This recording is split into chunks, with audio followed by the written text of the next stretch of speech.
Welcome to a new episode of Ain't Got Time to Read, the place where I read a story, give you a breakdown of the plot, and simply save you time. Now, before we continue, here is your spoiler alert.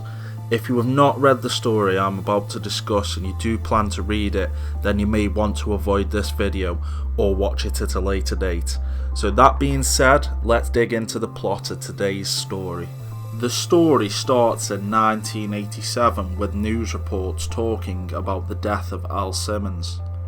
He is explained to have saved the president from an assassination during his career and was voted the sexiest man 2 years prior to his death.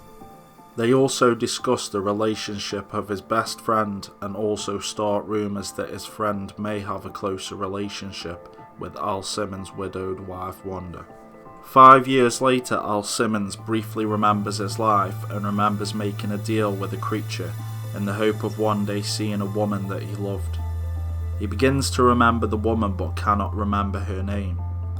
Realising that his memories have been stolen, Al Simmons believes finding the woman will help him to remember. He also remembers that somebody framed him, so he plans on finding that person. While the police investigate a string of murders, Al Simmons as Spawn stops a woman from being raped and murdered. He gives them the opportunity to leave, but they attack him, so he throws one out of a window and kills the others. When the woman thanks him, Spawn has flashbacks of his funeral, and when he snaps out of it, he finds the woman giving him a hug and attempting to calm him down.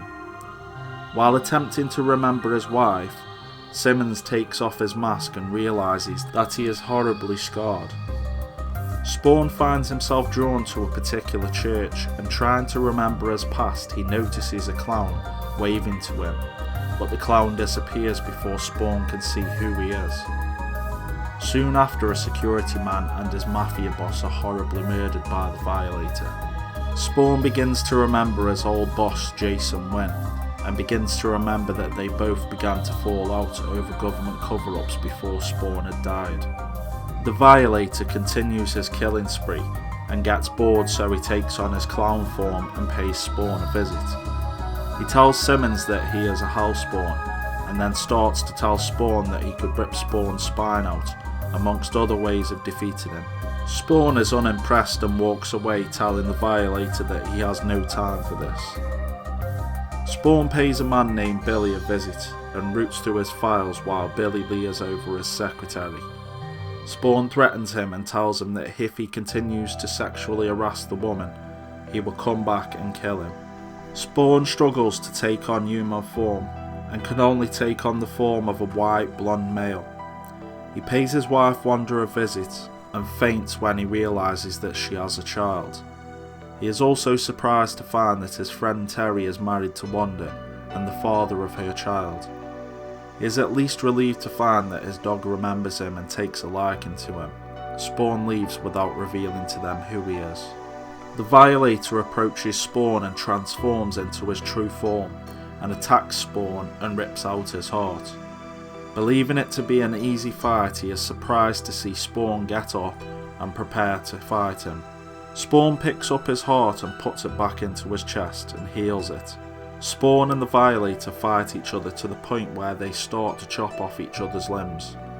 Malaboglia then appears and stops them from fighting, as they both have limitless power, which makes the fight pointless. He tells Spawn that he has a limited amount of power, and that once that power has been depleted, he will die a second time and return to hell. The Violator gets angry and demands a reward for his time, but the devil Malaboglia tells him that he is grounded and forces him to stay on Earth in his clown form. Spawn disguises himself as best he can and attempts to mingle in with everybody else. A child killer named Billy Kincaid is under review by a psychiatrist that believes that he is well enough to go back out into the population. Unknown to the psychiatrist, he is fondly remembering the 27 children that he killed. The detectives do not trust him, but regardless, Billy has served his sentence and is to be released. Within days of his release, he is driving an ice cream truck and kidnapping and murdering children again. Spawn takes refuge with the homeless in an alley, but they are interrupted when a police car comes rushing through the alleyway. The men are angered when they realise that one of their friends who had been asleep in a box had been killed by the police car rushing through. One of the homeless goes off on a rant about the police and shows a newspaper cover of Billy Kincaid being released. Spawn remembers that he had been hired to kill Billy, but when he found him he had already been arrested. Files for the case began to disappear, and even Spawn's old boss Jason Wynn had told him to leave it alone.